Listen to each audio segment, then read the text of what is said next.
Hello and welcome to season 2, episode 3 of In the Wake of Hate.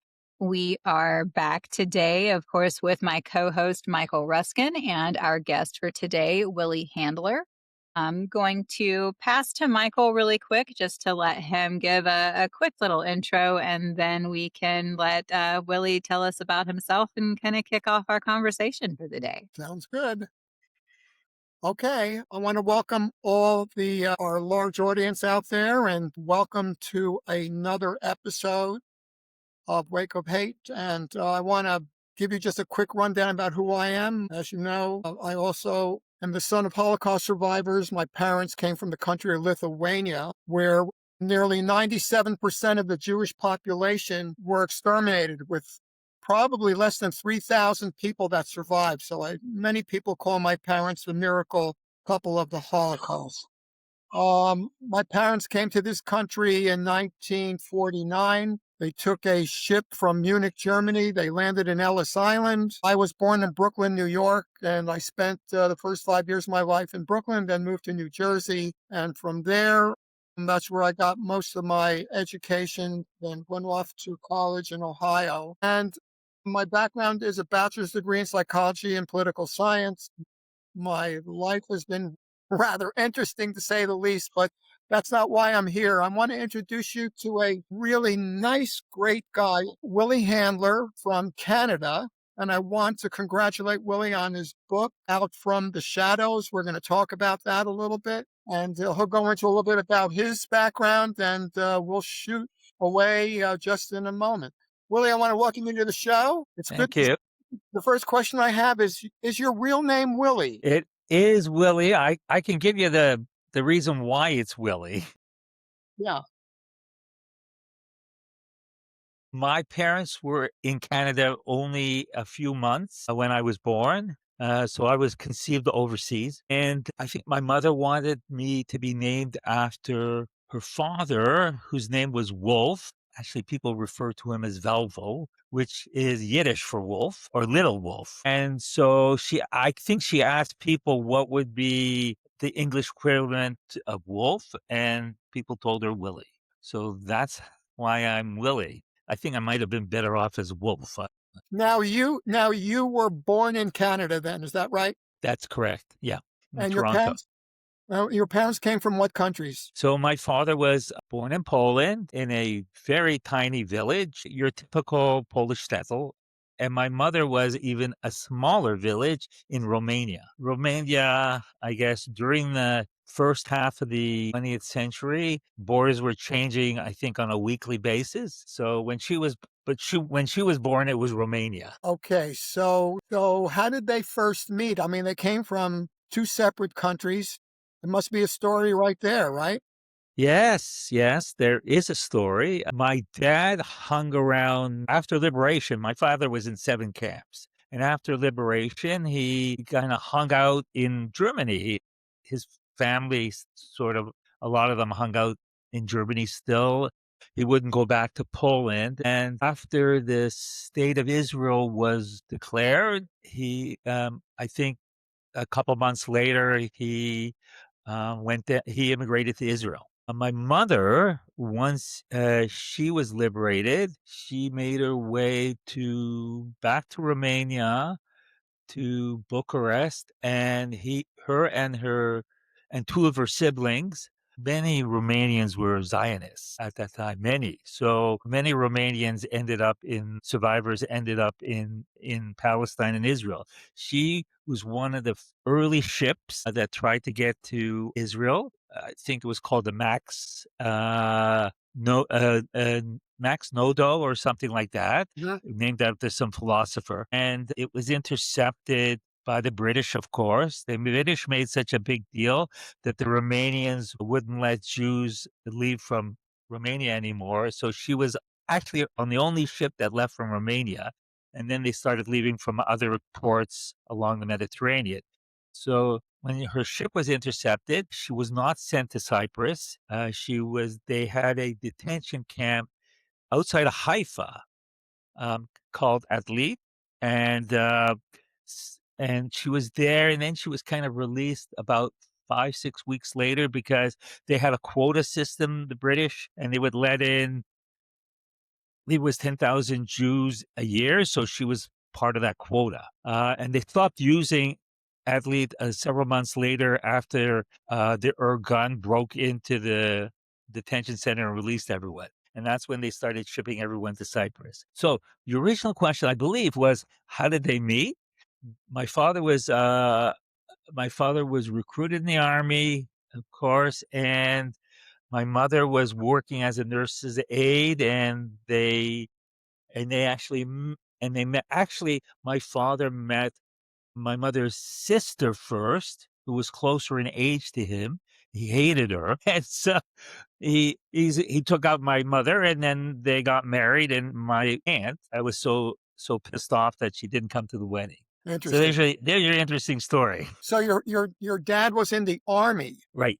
and this was after liberation. Right. So it was during the war, War of Independence. And so if, you know, Oh, looking back at history after Israel was declared independent, the next day, several Arab countries attacked. And I forget how long that war went on, but my father was of course, conscripted, but my father, I've said on many occasions, I didn't survive the Nazis to be killed by Arabs, and he talked his way into working in an army kitchen as opposed to being frontline infantry. okay. So now you're saying now the Israeli army, right? Yes, because he arrived after independence. Right. He So this was is it important. was September, I think it's September of 45. Independence was in May. Right. Right. Okay. So and then your mom was in Cyprus. No, she was never in Cyprus. She was an athlete, which was outside of a detention center outside of Haifa, and she was only there 5, 6 weeks and then released. Yeah, I never knew there were displacement camps in Israel. One, just one. Just And one. I've actually visited it. It was like a concentration camp to me, but my mother always said nice things about it because they fed her well. Right. That's nice. So But it back was up, yeah, you yeah. said your Okay, dad was in 7 concentration camps. yes. Wow. Tell me, I mean, and he survived. So what happened? They just moved him from one camp to another. So the first part of the war, he was in kind of labor camps, but let's not be confused. Labor camps are no better than concentration camps. But other than the fact that you were there specifically to work your butt off until you drop dead. So he was in several concentration camps, and they were built, in labor camps, they were built next to factories. Right, right. Mostly, he worked in Krupp armament factories, Yep. and they were sub camps of Gross Rosen concentration camp. And so he was moved around because at times there was a priority as far as labor, as far as labor force. The last I'd say the last 4 months of the war, he was in 4 different camps. The reason being is that right before they evacuated the camps, I'm only guessing, they would move out those who were still capable of doing work and move them to another camp. And so he kept getting pulled out of the camp a week before they evacuated and went on a death. And that's kind of how he survived. Now, did you get all this information from him telling you this, or how do you know? How did you find this information out? Did he speak to you about his past? He did not speak much about it, as little as possible. Some things he talked about, other things, absolutely. I did not know what camps. He only mentioned 1 or 2 camps. I had to do extensive research to find out. I probably know more about what he experienced than he did at this point. He never talked about his life before the war. Did not know the names. I knew the names of his relatives that survived, but I didn't know the names of the relatives who died because he just did not talk about it. And so there was a lot of research I had to do, and some of the stuff was shocking, disturbing. to say the least. So he didn't really speak about how the Nazis came into Poland, how they went into the shtetls and they killed so many Jews and non-Jews. He didn't go, so he didn't really go into that part of his life. No, but when he was a teenager, he moved out of this little shtetl into a city. I think it had to do with the whole family moved, and I think it had to do a lot with the economy. Remember, there was the Great Depression in the 30s, and there was a lot of anti-Semitism. So they went to a city named Benzin, which was about 50,000 people, about half of them were Jewish. And so it was like a very thriving Jewish community there. And that's where he was when the war broke out. And he did not talk about it, but it's very well documented what happened in that city. So, for instance, on the fourth day after they arrived, there was a pogrom and they burned down the synagogue. When they shot about 100 people, most of the Jewish leaders of the community and some Polish leaders. Did your mother ever talk about what happened to her, or she was just this She light-lipped? was younger, she was a teenager, she did talk about it much more, and as well, she did a Shoah Foundation interview, but my mother's memory was kind of, very sketchy, so there were a lot of things you could ask. She would talk about it, you could ask her, she would say, "I didn't remember." Stuff you would think you couldn't possibly forget, but I think that was just trauma, working on her. They were both very traumatized, but in different ways. And so they both met, you said, in Right.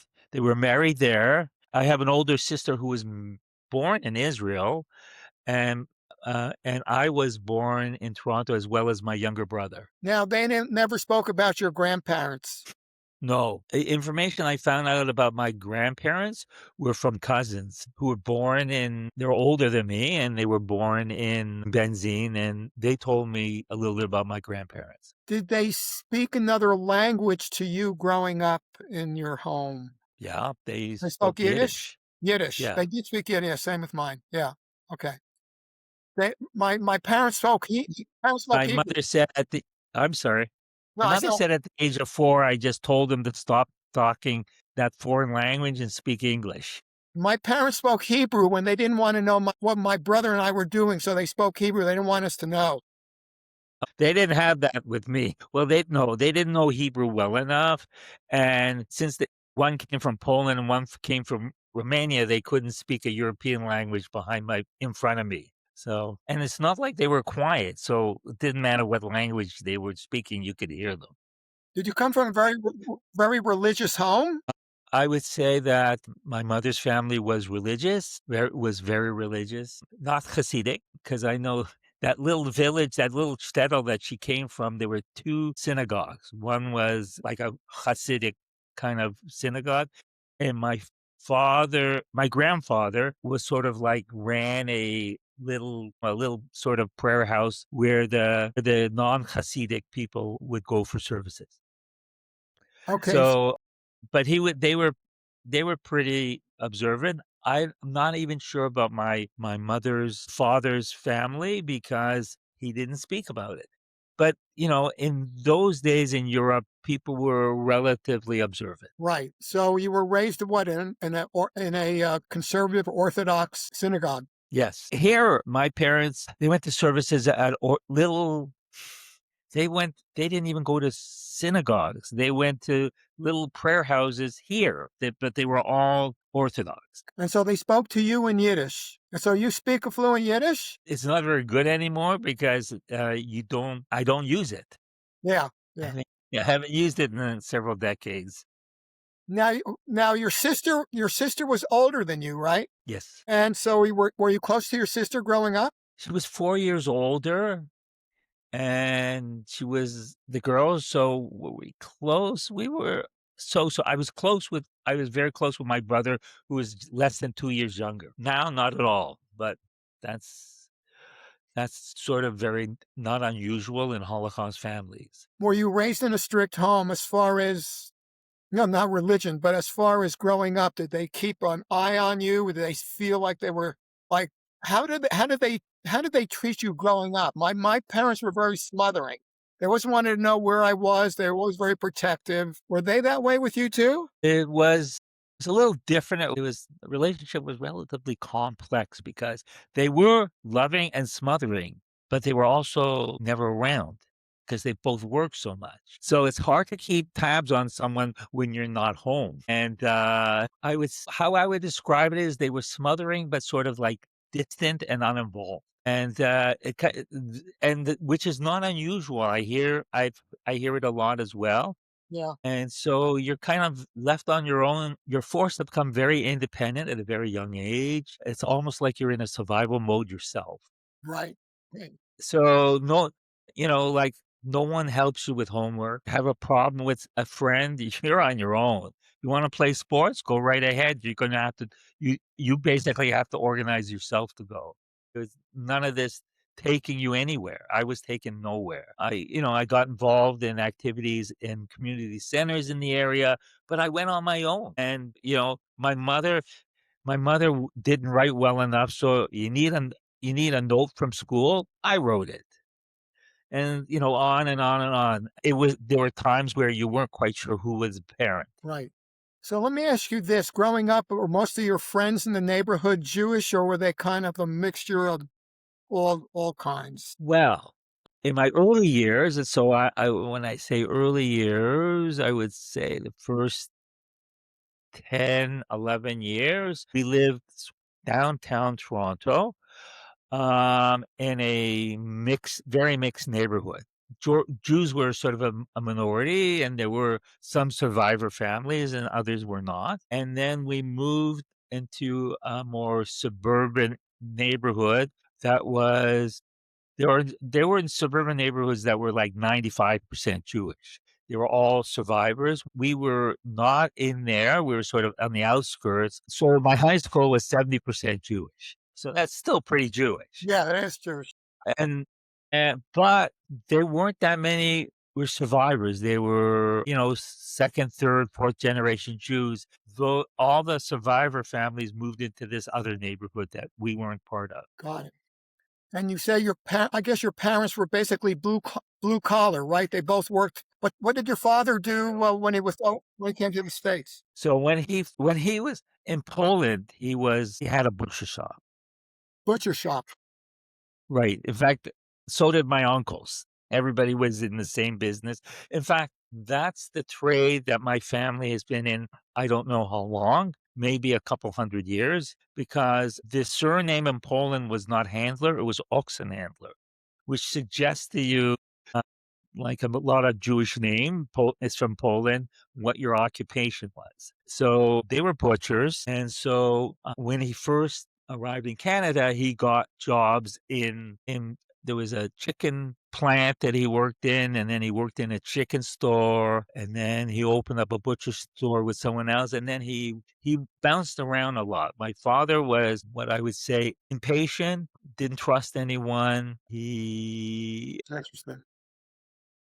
And always sort of like very much unsettled. So he would like sour on a business, sell it, and then find something else. And so he owned a variety of different retail stores. And one of them was the one he had the longest was a variety store in downtown Toronto, not a very nice neighborhood. Did you personally feel any anti-Semitism when you were growing up? I did, probably because when we first started out, we weren't in a Jewish neighborhood. And then, I would help out in businesses and they were not in Jewish neighborhoods. And so you would run into, I remember I'm going to actually be writing a sort of a blog post about this. Like when somebody came up to you and asked you, "Are you Jewish?" I would kind of like cringe because you're not quite sure what's coming next. And what came next was not always pleasant. And I've heard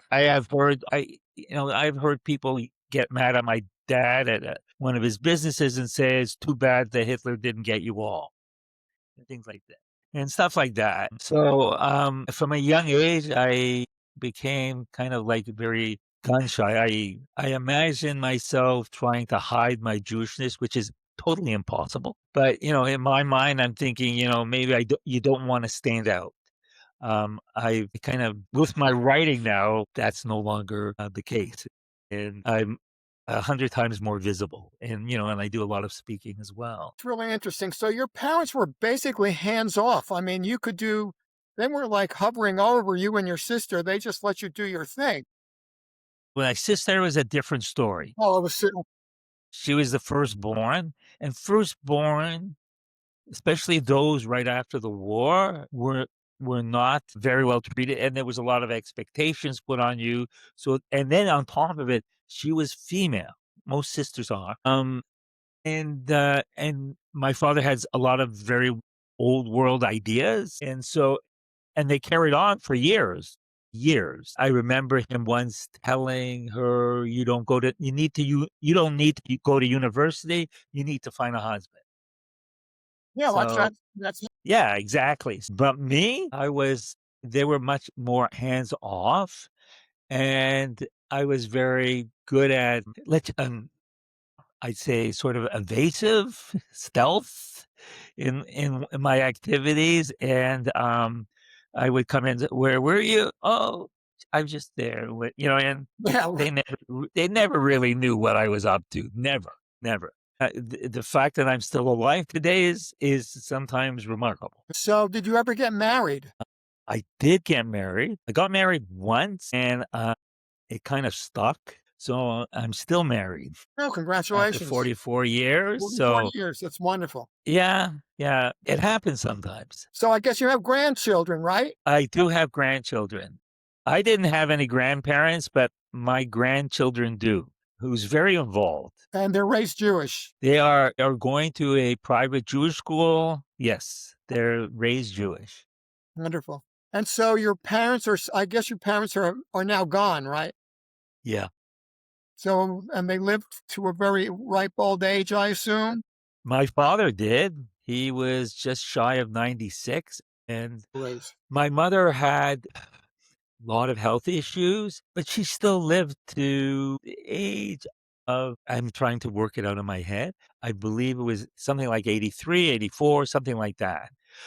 So and my father would have lived longer, except for the fact that he kind of saw the way my mother was going and kind of just gave up. The details on how he passed away are actually in the opening of my book, my memoir. It's kind of a little shocking, but So when did you decide to write this book? You must have been older at that point, right? it was not something I have been writing for a while. I have 3 fiction books prior to the memoir, Okay. and pretty good stuff. My wife had been sort of bugging me for a while. You should tell your family story. It would be very interesting. And I'm going, oh, no, it's not something I want to do. And she was like, bug me. And then a couple things happened between the lockdown from COVID, which gives everybody far too much time to be at home and to be thinking about things. And also, I was like very triggered by the January 6th insurrection, especially the man who was running around with his Camp Auschwitz t-shirt kind of. And I just thought maybe I should be doing it. So I basically started in January of 2021. And this is a And it memoir took, about this yeah. is about So you growing up. yeah, so there's actually 3 parts to this book. So it's not what I would call your classical memoir, not or traditional one. First thing, I had to do a lot of investigating, which I describe in the book. But I start off sort of with a family history, where we came from. Because I thought it's kind of very important to understand how much our family was uprooted and destroyed to a large extent. And then it's your classic story about my childhood. And then the latter part is about intergenerational trauma and anti-Semitism. So there's like 3 pages, and they all are interconnected. Very interesting. It's And there's interesting a to know lot of detail in there as well. trauma that your parents had gone through must have been pretty deep. They never spoke about it to the kids, right? I mean, all the information you got, you had to research that yourself.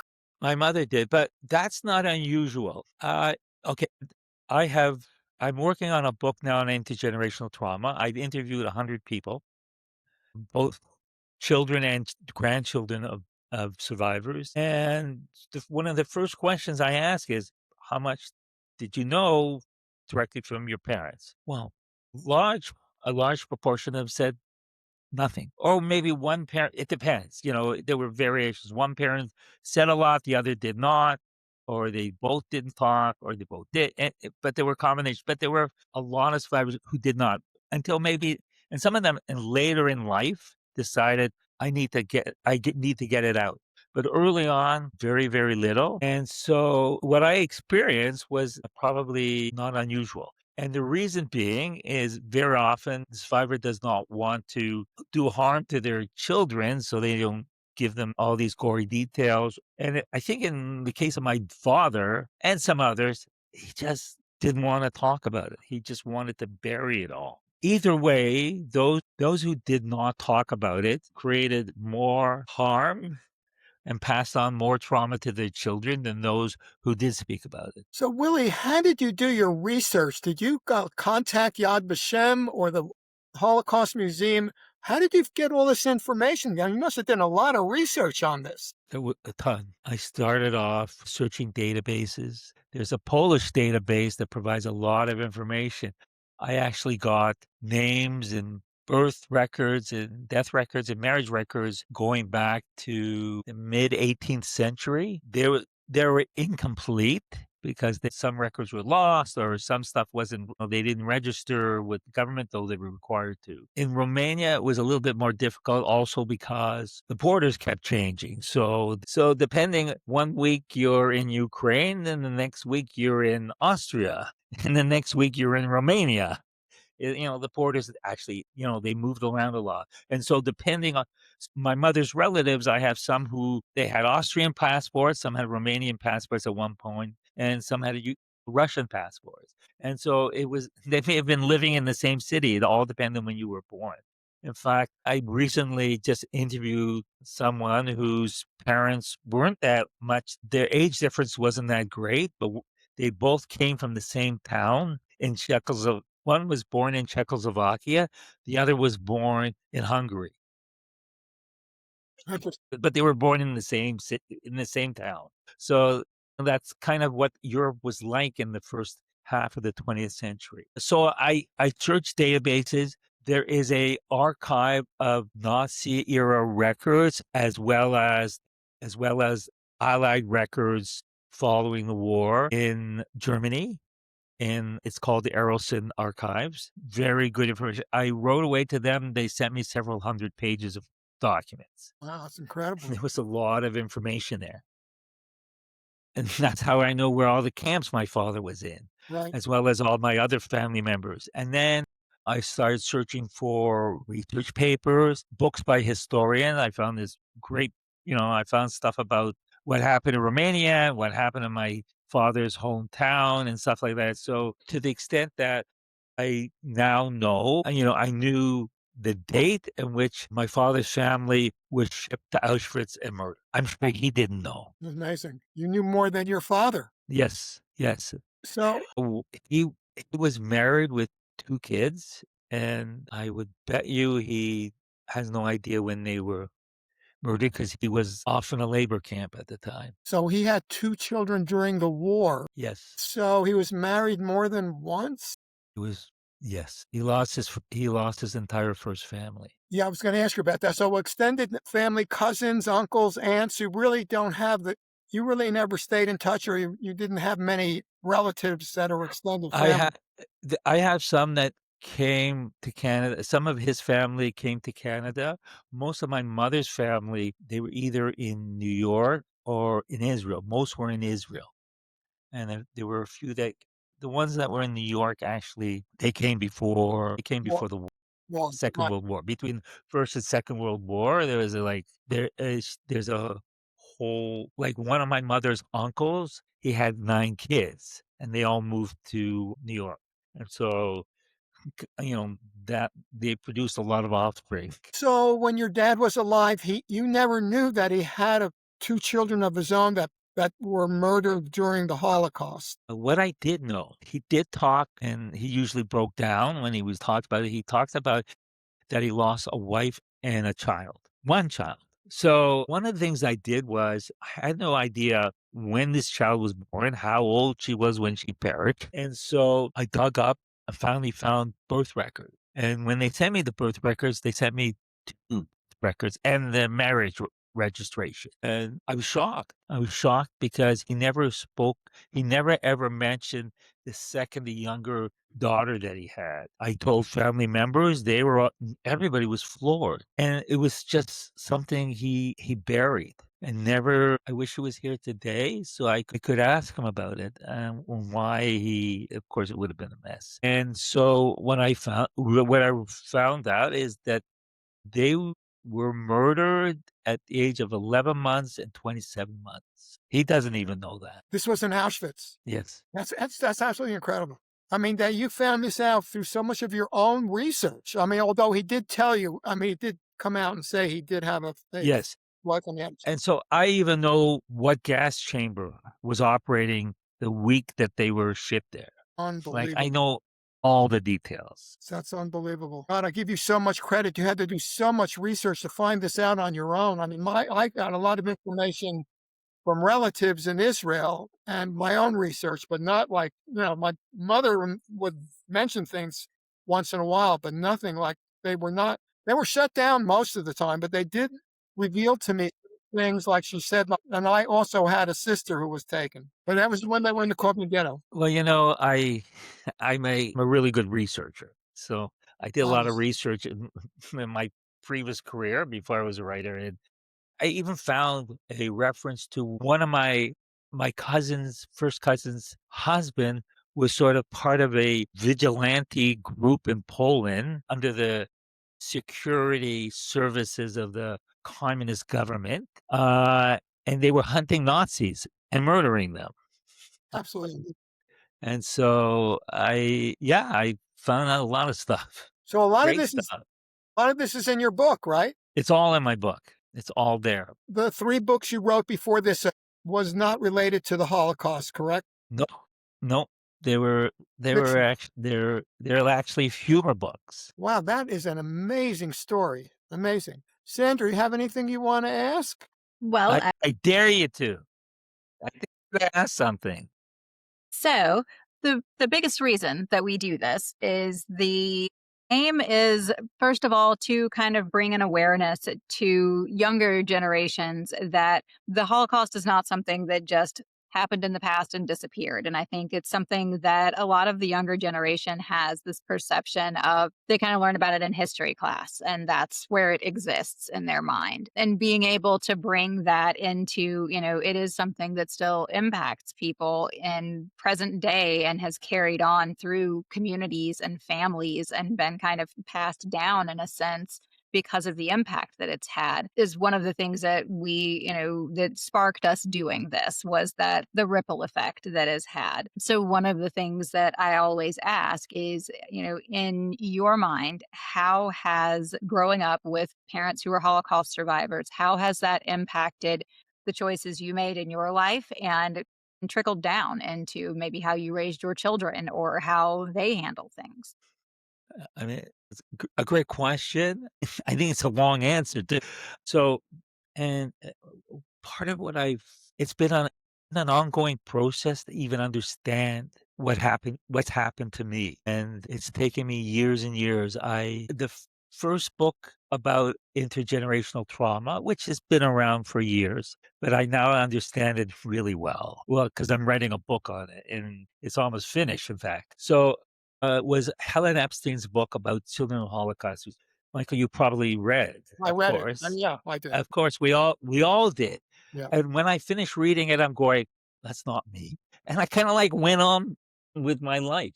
So, what I had done was, I guess the impact my upbringing had was I built in protection for myself, maybe a little bit like my father in some respects. And I best describe it a number of ways. It was like I built a wall around. I didn't allow people to get close to me. I didn't trust people. I was hypersensitive in a lot of different areas. I remember I was getting awards at work for, for high achievement.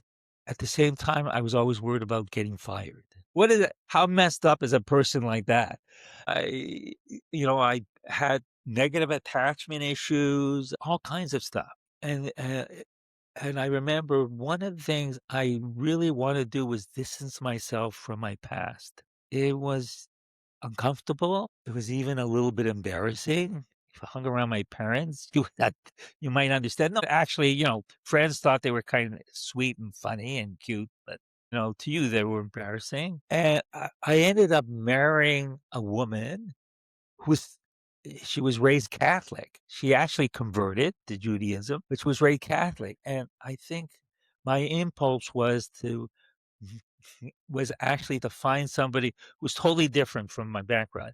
You don't learn a lot of social graces from Holocaust survivors typically, and I felt there were a lot of I had still a lot of growing up to do. I did through my wife. Interesting. So that's how I grew up. And then when I started writing this memoir, I thought I was going to just tackle it like any other book I wrote. It was nothing like that. It was really transformational.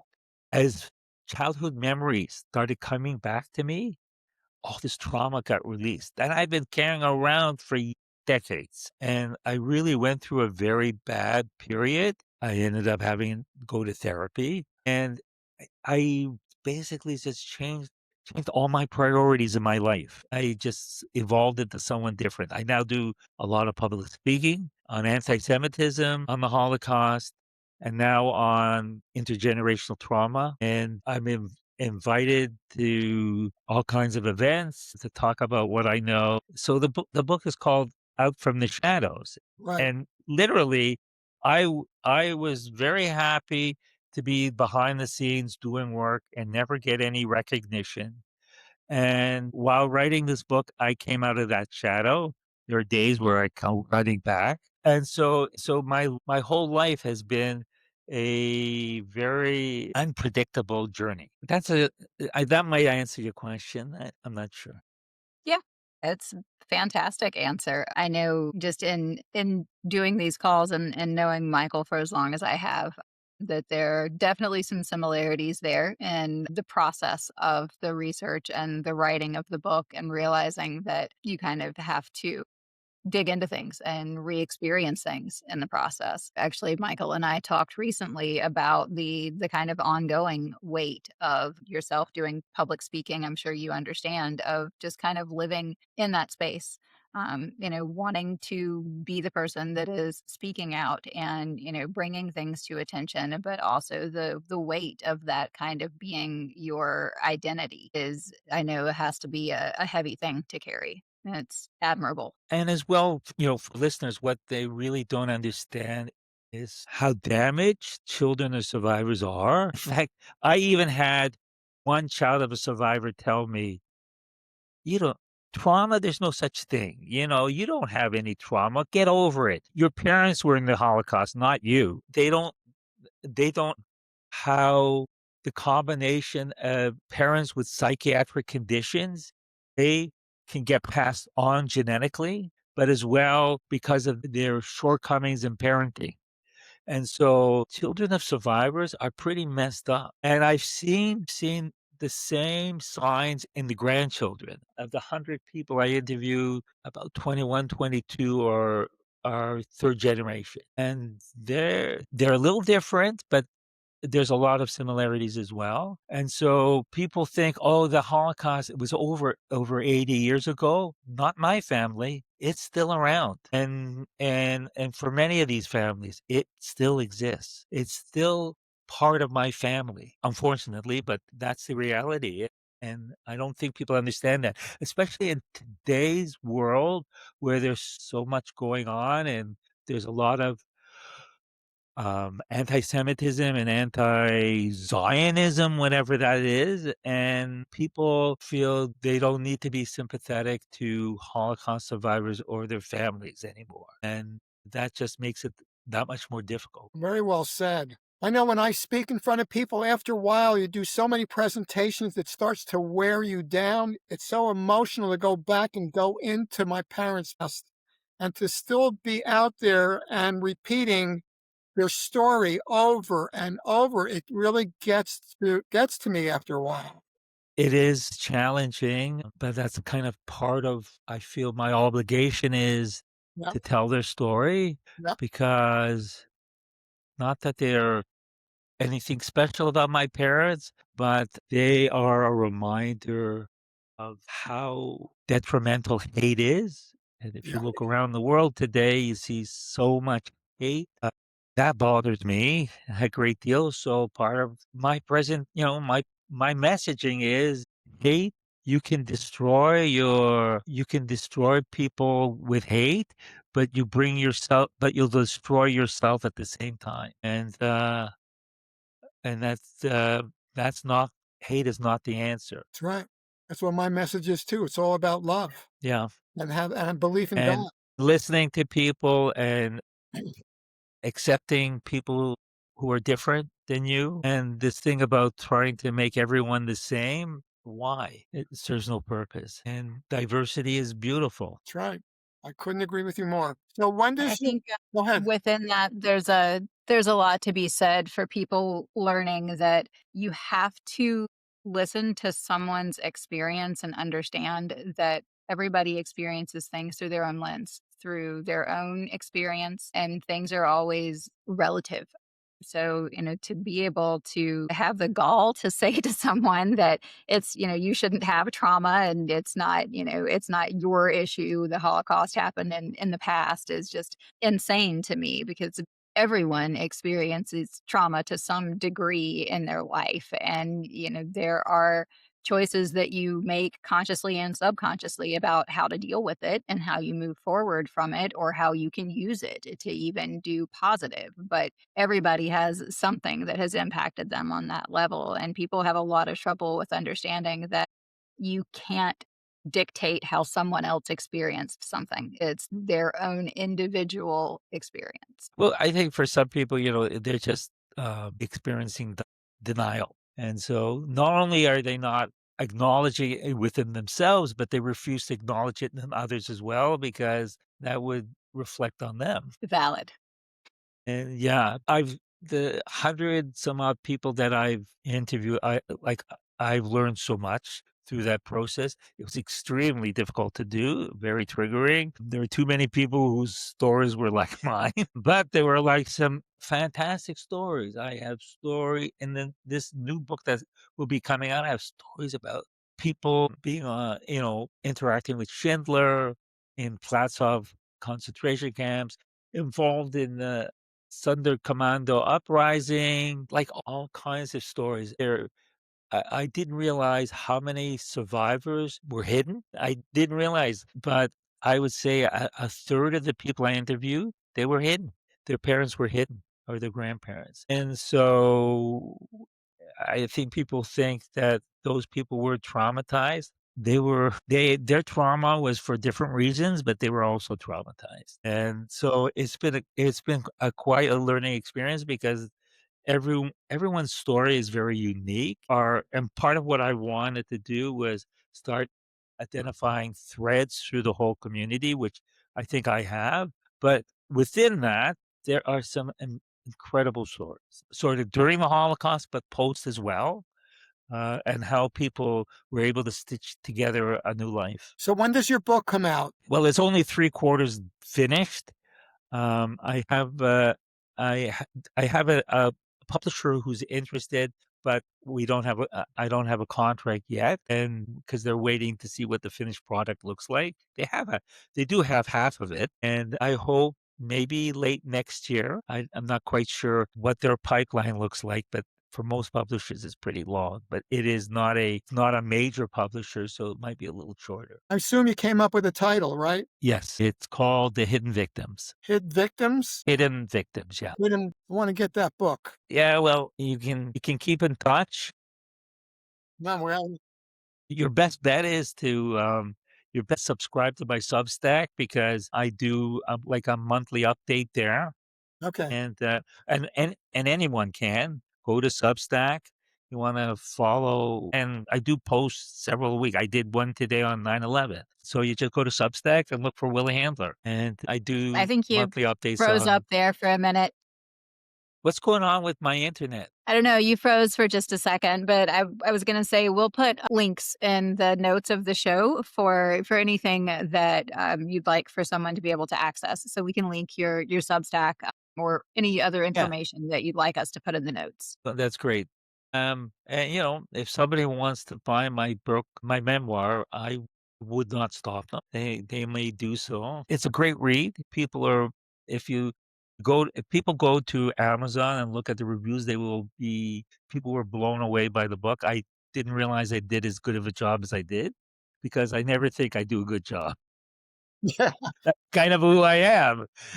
After about 20 reviews, I'm going, well, maybe it was a good book. Yeah, of course. Of course. All right. Well, it was a very interesting conversation. I learned a lot about how you can go about doing so much research and coming up with so much information. I mean, that is truly remarkable. Yeah, and then when I was done, filled out about 30, 40 forms and sent them to the Yad Vashem to add to their database. Because Excellent. there was so many family members, they weren't in the database even. Incredible. So, I did that part of it as well when I was done. But I was very fortunate to find some historical books that really described well, not just the war, but specific, like how it impacted on specific regions, like the province of Bukovina where my mother was from, and the town that my father was from. And there was enough out there that really allowed me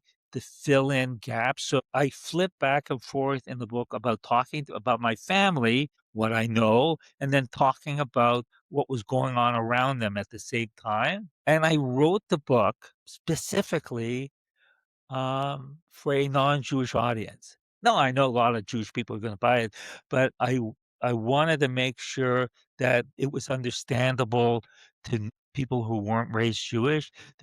There's an extensive glossary in the back with Yeah. terms that people might not be familiar with. And the current book that I'm writing, I'm doing the same thing and making sure that a broader audience will be able to understand what I'm talking about. Excellent. Excellent. Sandra, do you want to add anything else? I think we got a lot of very interesting information from Willie, and I'm sure our audience will be very interested to hear his story. I know I was, and I am. Absolutely, absolutely. And so I think probably just our closing note, which is always, if you can give one piece of advice to our viewers, what would it be? I think that the world is becoming very polarized, and not just America, and that people are losing their humanity, and people need to stop and start listening to people and get out of their echo chamber and start listening to everyone.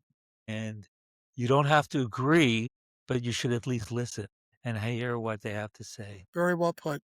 Very well put. It's a Thank you. Absolutely. good way of ending our session. I agree. Willie, I want to thank you for your time. Your story was absolutely amazing. Yes, thank you very much for joining us. It was wonderful to learn more about your story. And I will also be going to find a copy of your book. I have Michael's and absolutely loved being able to read his story and work with him for the past couple of years. So I would love to read yours.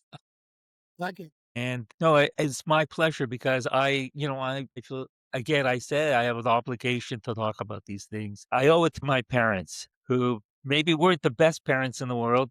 They certainly tried. No,